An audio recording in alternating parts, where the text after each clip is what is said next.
সবকিছুর জন্য আলহামদুলিল্লাহ। আমার ছেলেকে ডে কেয়ারে দেওয়ার 3 দিন মাশাল্লাহ ও অ্যাডজাস্ট হয়ে গেছে ওখানে, আর টেনশন নেই। তো এদিক দিয়ে হচ্ছে এই তো ছেলেকে বিদায় দিয়ে রান্নাবান্না শুরু করে দিলাম। প্রথমে আগে চা বানিয়ে হচ্ছে মুড়ি দিয়ে খেয়ে নিলাম, এরপর হচ্ছে বেগুনটা পুড়তে দিয়ে আমি তো কচু পাতা তুলতে আসলাম। কচু পাতাগুলো কি সুন্দর বৃষ্টির পানি পেয়ে পুকুরের চারপাশে হয়েছে, তো ওগুলো হচ্ছে এই তো তুলে নিলাম। কারণ হচ্ছে শীঘ্রই না তুললে কেউ না কেউ দেখলে কিন্তু তুলে নিয়ে যাবে। আমরা তো চাচ্ছি পাই না এই কচু পাতা তোলার জন্য, দেখা যাচ্ছে যে দেখে রাখি আর কিছুক্ষণ পরে এসে দেখবো যে নাই। আসলে গ্রাম অঞ্চলে কিন্তু সবাই কচু শাকটা অনেক পছন্দ করে। আর গ্রাম অঞ্চলে একটা সুবিধা আছে, সবজি ঘরে না থাকলে বা হচ্ছে বাজার না থাকলে কিন্তু গ্রামের মহিলারা সবাই হচ্ছে কচু শাকটাই খুঁজতে বের হয়, যার ফলে কিন্তু মানে কচু শাক এত বেশি গ্রামে থাকে তারপরেও কিন্তু পাওয়া যায় না। তো আমার কচু শাক তোলা দেখে আমার শাশুড়ি আম্মা ওখানে দাঁড়িয়েছিল, বলতেছে যে আজকে একটু মসুর ডাল দিয়ে ভারী ভারী করে রান্না করবেন। তো যাই হোক ওইভাবেই রান্না করে দিলাম।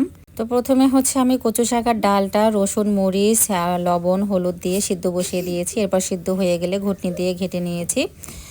দেন হচ্ছে তো তেলের মধ্যে রসুন পেঁয়াজ আর পাঁচ মশলা শুকনো মরিচ দিয়ে তেলানি করে নিলাম। অনেক খেতে মজাদার হয়েছিল মাশাল্লাহ। শাশুড়ি আম্মাও খেতে পেরেছে এটাতে আলহামদুলিল্লাহ। কিন্তু আমার জামাই খেতে পারলো না, কিছুদিন আগেও খেতে চেয়েছিল কিন্তু আমি ওকে রান্না করে দিতে পারিনি, এমনি রান্না করে দিয়েছিলাম। তো ও অবশ্য খায়নি, ও এই শাকটাই হচ্ছে এভাবে রান্না করা অনেক পছন্দ করে।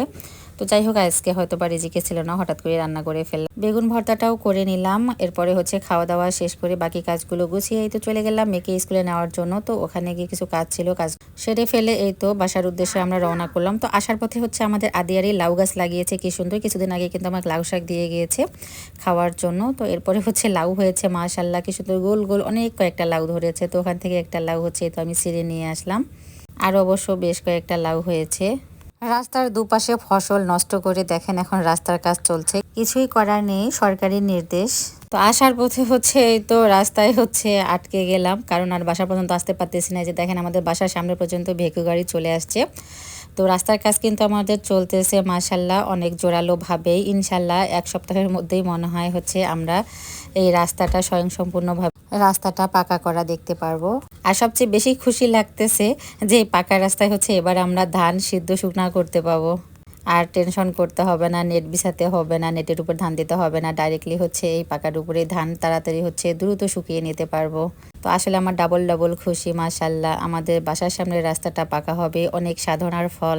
কারণ বৃষ্টির দিনে রাস্তা কাদা কাদা হয়ে গেলে ছেলে মেয়েদেরকে স্কুলে নিয়ে যেতে কিন্তু খুবই হচ্ছে কষ্টের মধ্যে পড়তে হয়। তো রাস্তাটা খুঁড়তে গিয়ে কিন্তু ওনারা অনেক হচ্ছে সাপ পেয়েছে, রাস্তার দুপাশে অনেক সাপের ডিমও কিন্তু পেয়েছে। তা আসলে ওগুলো ভিডিও করা হয়নি। তো বাসায় আসার পরে হচ্ছে এই তো একটু সবাইকে সেমাই রান্না করে দিলাম। কেমন লাগলো আমাদের গ্রামীণ রাস্তাঘাটের কাজ অবশ্যই কমেন্টসে জানাবেন। ভালো লেগে থাকলে ফলো দিয়ে একটু পাশে থাকবেন। আল্লাহ হাফেজ।